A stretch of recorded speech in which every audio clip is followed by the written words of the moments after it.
ओम शांति। आज 5 दिसंबर 2023 के महावाक्य।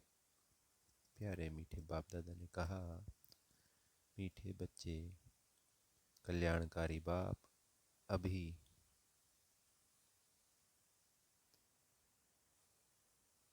तुम्हारा ऐसा कल्याण कर देते जो कभी रोना ना पड़े।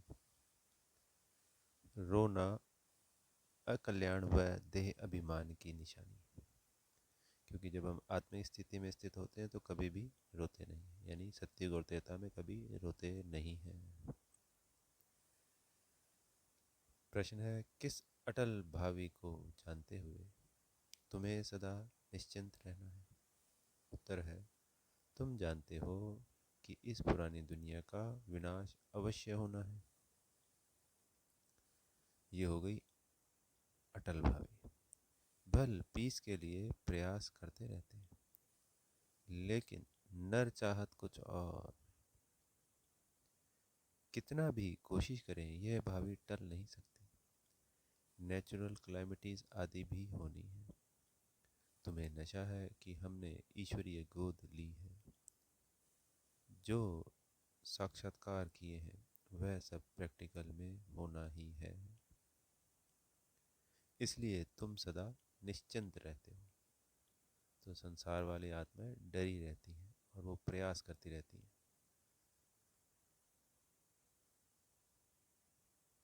किस चीज़ का, कि युद्ध ना बढ़े, शांति हो संसार में, नेचुरल क्लैमिटीज ना हो, हम पर्यावरण को कैसे बचा सकते हैं।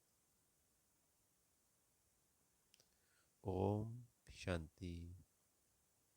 विश्व में मनुष्यों की बुद्धि में भक्ति मार्ग का ही गायन है, क्योंकि अभी भक्ति मार्ग चल रहा है।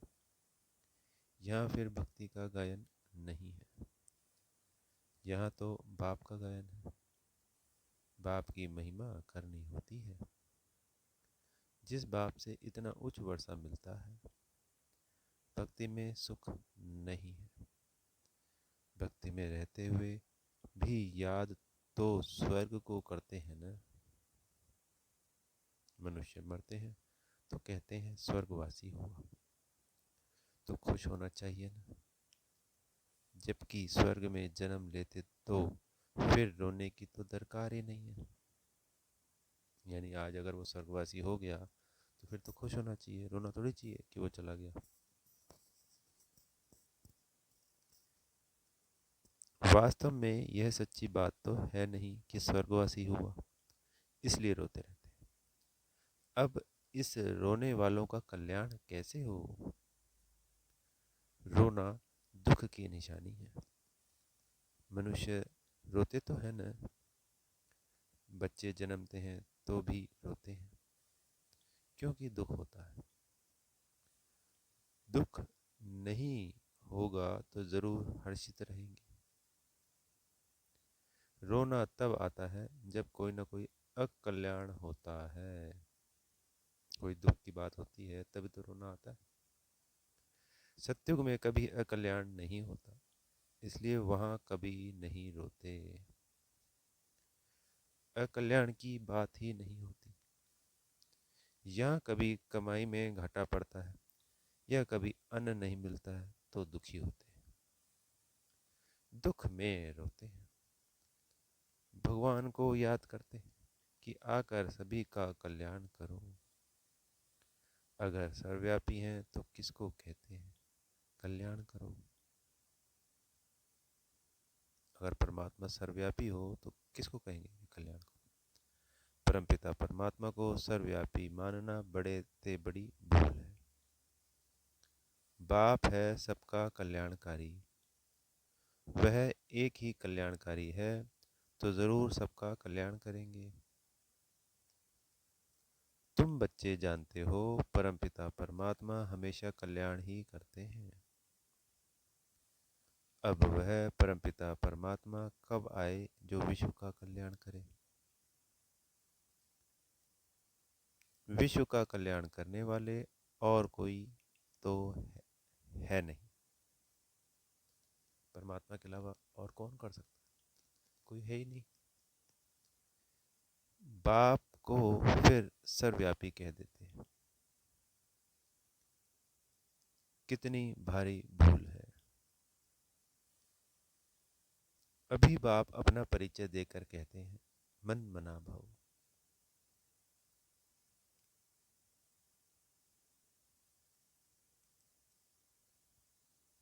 मन मना भव अर्थात मन ही मन मुझे याद करो। इसमें ही कल्याण है। सत्युग त्रेता में कोई भी हालत में अकल्याण होता नहीं। त्रेता में भी जबकि राम राज्य है तो वहां शेर बकरी इकट्ठे जल पीते हैं।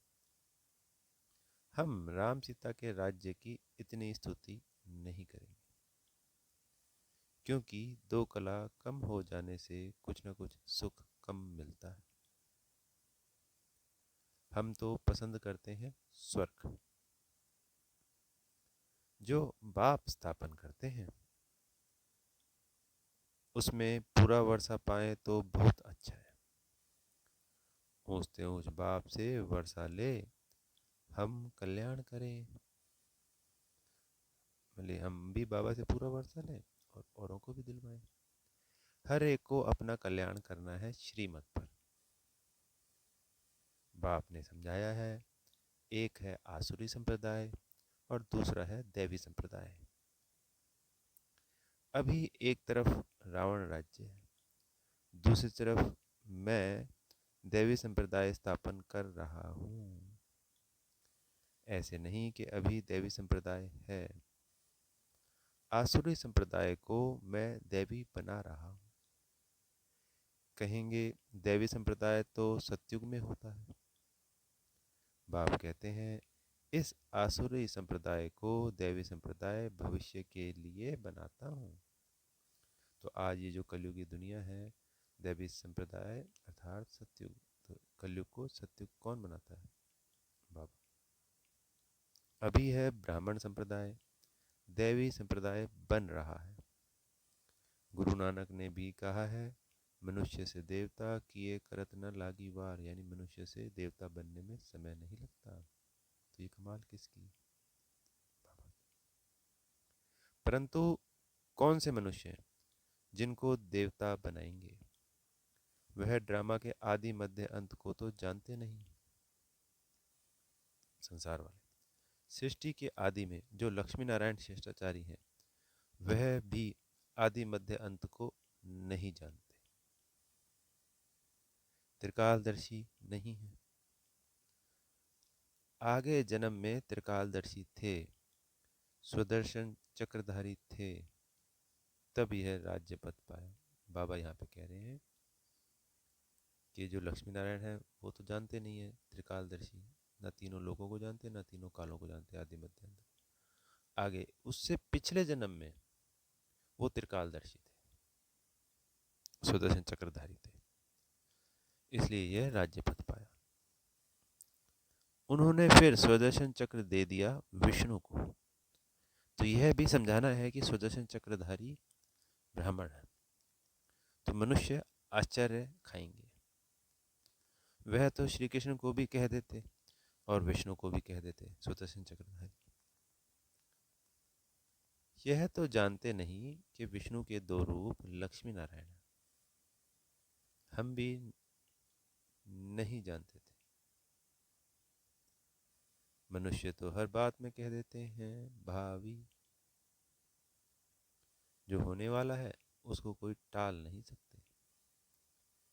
यह तो ड्रामा है। तो पहले पहले बाप का परिचय दे या ड्रामा का रास समझे, तो क्या करना चाहिए?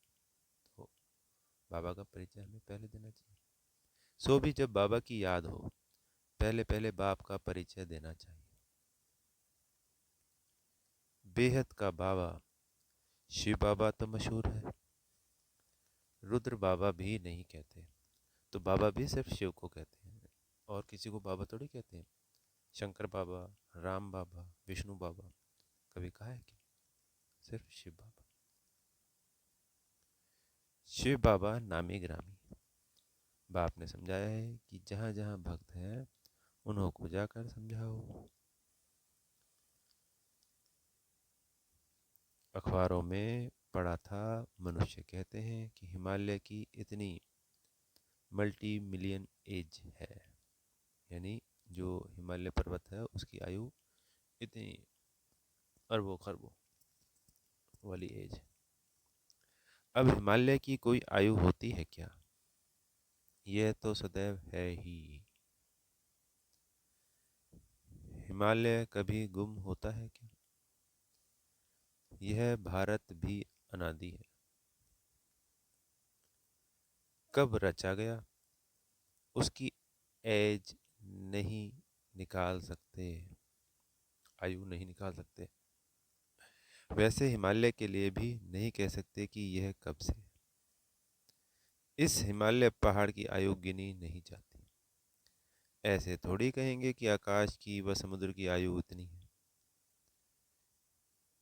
हिमालय की आयु कहते हैं तो समुद्र की भी बताएं, कुछ भी जानते नहीं। यहाँ तो तुमको बाप से वर्षा पाना है। यह है ईश्वरीय फैमिली। तुम जानते हो बाप का बनने से स्वर्ग का मालिक बनते हैं। एक राजा जनक की बात नहीं। जीवन मुक्ति में अथवा राम राज्य में तो बहुत होंगे ना, सबको जीवन मुक्ति मिली होगी। तुम सेकंड में मुक्ति जीवन मुक्ति पाने के पुरुषार्थी हो। बच्चा बने हो, मम्मा बाबा कहते हो जीवन मुक्ति तो मिलेगी ना। समझ सकते हैं प्रजा तो ढेर की ढेर बनती जाती है। दिन प्रतिदिन प्रभाव तो निकलना है ना। यह धर्म की स्थापना करना बड़ी मेहनत है, तो ये आसान कार्य नहीं है जितना हमें लगता है। हम सभी आत्माओं से भी, सबका भी मिला लें, ये मेरा पर्सनल मुझ आत्मा का ईगो है, तो हम सबका पुरुषार्थ से अकेले प्यारे बाबा का पुरुषार्थ ज़्यादा बड़ा है।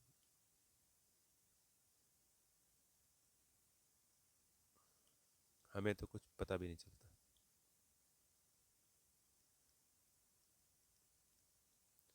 हम तो यहाँ मौजों में रहते हैं श्रीमत पे, और सब कुछ वो कराने वाला कर रहा है। कमाल सिर्फ एक प्यारे बाबा की है।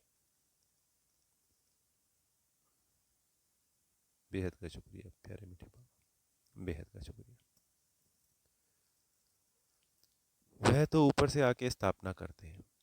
जो दूसरे धर्म स्थापन करते हैं वो तो ऊपर से आते हैं, उस वक्त तो कुछ होता नहीं। उनके पिछाड़ी ऊपर से आते जाते हैं, क्योंकि यहाँ तो राजा ही स्थापन करनी होती है, राजधानी बनानी होती है यहीं इसी पुरुषोत्तम संघ में। वहाँ तो ऐसा होता नहीं है ना, यानी दूसरे धर्म। यहाँ तो एक एक को राज्य भाग्य पाने का लायक बनाना पड़ता है। लायक बनाना बाप का काम है। जो मुक्ति जीवन मुक्ति के लायक थे, सबको माया ने नालायक बना दिया है।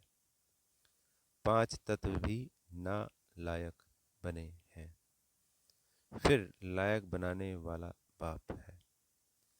तुम्हारा अभी सेकंड सेकंड जो पुरुषार्थ चलता है, समझते हैं कल पहले भी फलाने ने ऐसा पुरुषार्थ किया था। कोई आश्चर्यवत भगंती हो जाते हैं, फार गति दे देते हैं, प्रैक्टिकल देखते रहते हैं। यह भी समझते हैं विनाश सामने खड़ा है।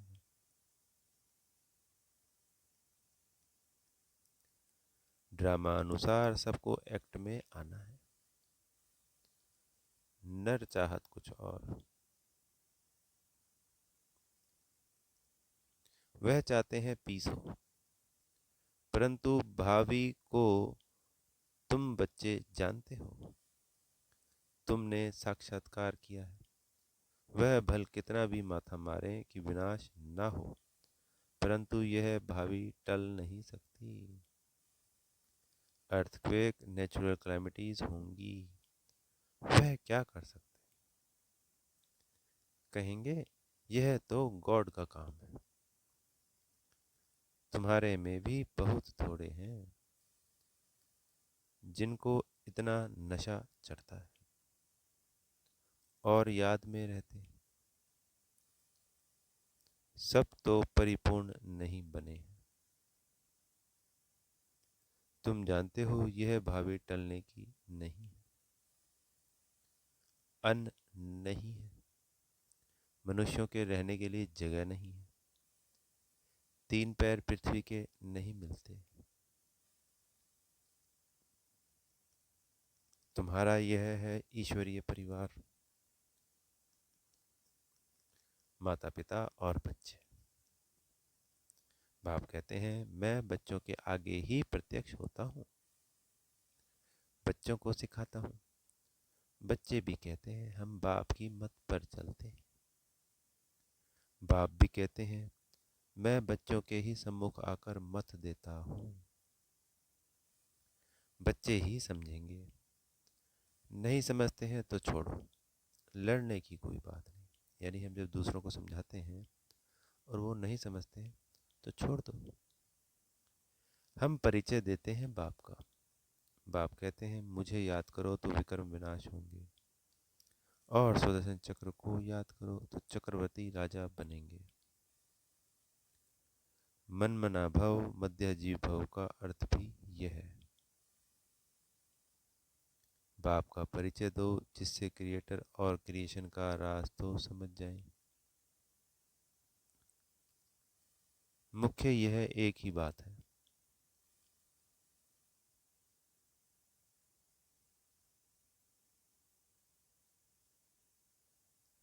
गीता में मुख्य यह एक ही भूल है।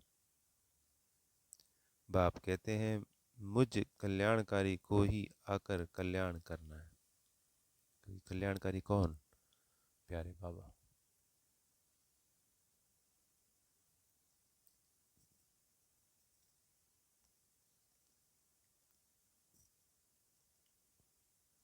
बाकी शास्त्रों से कल्याण हो नहीं सकता।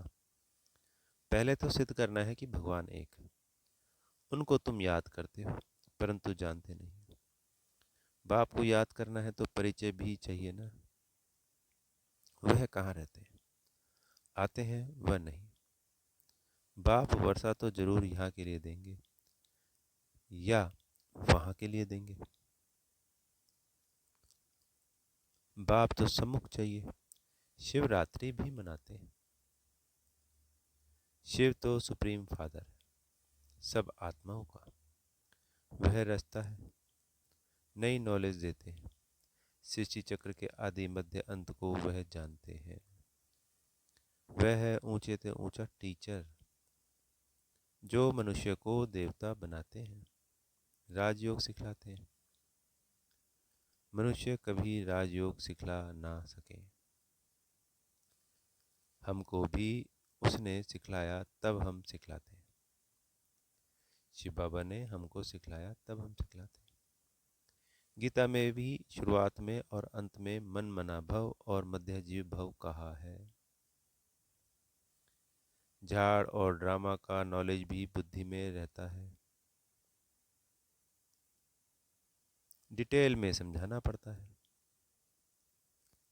रिजल्ट में फिर भी एक बात आती है, बाप और वर्षे को याद करना है। यहाँ तो एक ही बात है, हम विश्व के मालिक बनेंगे। विश्व का कल्याणकारी ही विश्व का मालिक बनाते हैं।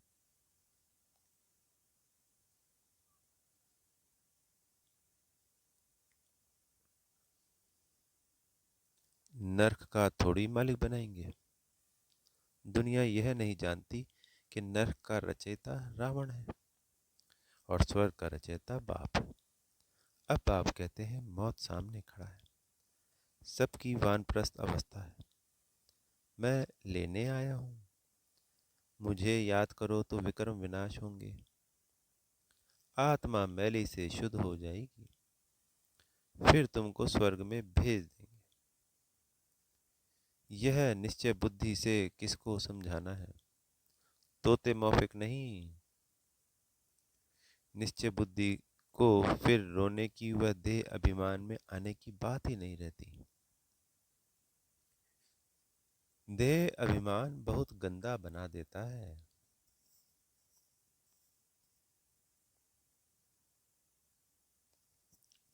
अब तुम देही अभिमानी बनो, शरीर निर्वाह अर्थ कर्म करो, वह तो कर्म सन्यासी बन जाते हैं।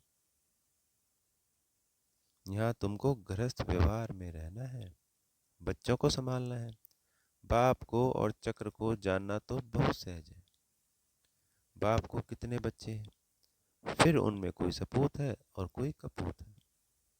नाम बदनाम करते हैं, काला मुंह कर देते हैं। बाप कहते हैं काला मुंह नहीं करो, बच्चा बन और फिर काला मुंह करते हो, कुल कलंकित बनते हो।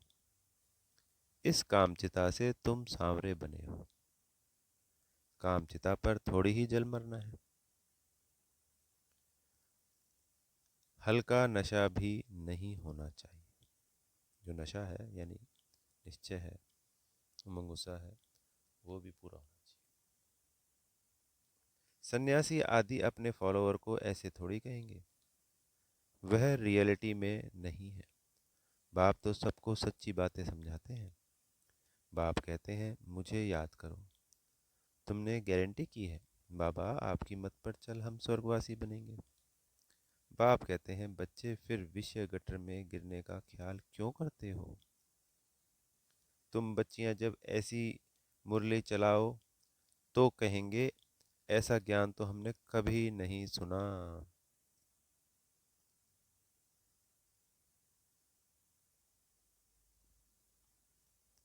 मंदिर के हेड्स को पकड़ना चाहिए, चित्र ले जाना चाहिए। जो कमेटियां होती हैं, जो बने हुए होते हैं उच्च पद पे, उन पे उनको पकड़ना चाहिए। यह त्रिमूर्ति झाड़ दिलवाला के ही चित्र है। ऊपर में देवी झाड़ खड़ा है, बाकी देवी झाड़ जो पास्ट हो गया वह दिखाते हैं। ऐसी सर्विस कोई करके दिखाए तब बाबा महिमा करे। इसने तो कमाल की है। जैसे बाबा रमेश की महिमा करते हैं। प्रदर्शनी विहंग मार्ग की सर्विस का नमूना अच्छा निकाला है। तो रमेश भाई जी,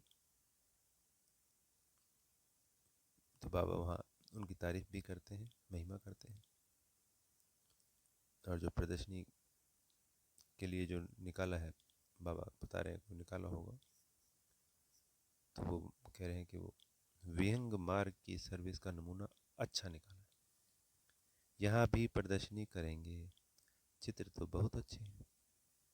अब देखो दिल्ली में जो रिलीजियस कॉन्फ्रेंस होती है वह भी कहते हैं वननेस हो, यानी एक हो सब। उसका तो अर्थ ही नहीं है, ये पॉसिबल नहीं। बाप एक है, बाकी भाई बहन। बाप से वर्षा मिलने की बात है। आपस में मिल शीरखंड कैसे होंगे, यह बातें समझने की है। प्रदर्शनी की वृद्धि के लिए युक्ति रचनी है। जो सर्विस का सबूत नहीं दिखाते उनको तो लज्जा आनी चाहिए। अगर 10 नए आए और 8-10 मर गए तो इससे फायदा क्या हो। जैसे नए बच्चे आ गए 8-10 और 8-10 ही चले गए छोड़ के, तो फिर फायदा क्या हुआ। तो नए भी जोड़ने होते हैं और पुरानों की भी पालना करनी होती है। अच्छा, मीठे मीठे सीखी लदे बच्चों प्रति माता पिता बाप दादा का याद प्यार और गुड मॉर्निंग। रूहानी बाप की रूहानी बच्चों को नमस्ते। हम रूहानी बच्चों की प्यारे मीठे रूहानी बाप दादा को याद प्यार गुड मॉर्निंग और नमस्ते।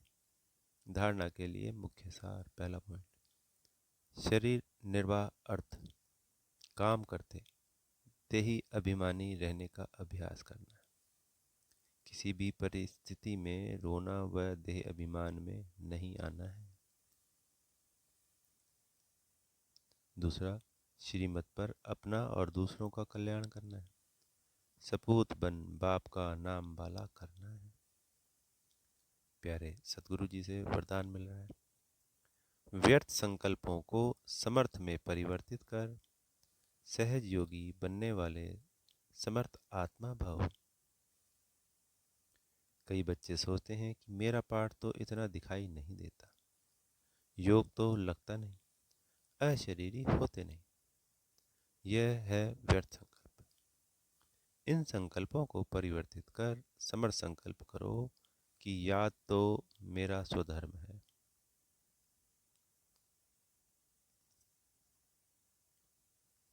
मैं ही कल्प कल्प का सहज योगी हूँ। मैं योगी नहीं बनूंगा तो कौन बनेगा।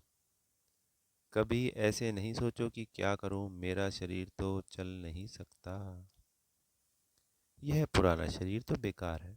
नहीं, वाह वाह के संकल्प करो, कमाल गाओ इस अंतिम शरीर की, तो समर्थी आ जाएगी। स्लोगन है, शुभ भावनाओं की शक्ति दूसरों की व्यर्थ भावनाओं को भी परिवर्तन कर सकती है। जो हमारी दूसरों के प्रति शुभ भावना की जो शक्ति है, उनके जो व्यर्थ संकल्प चलते हैं या उनकी जो भावनाएं हैं हमारे प्रति या किसी और के प्रति कैसे भी है, वो उसको भी परिवर्तित कर देगी। अच्छा, ओम शांति। बेहद का शुक्रिया प्यारे मीठे बाप दादाजी।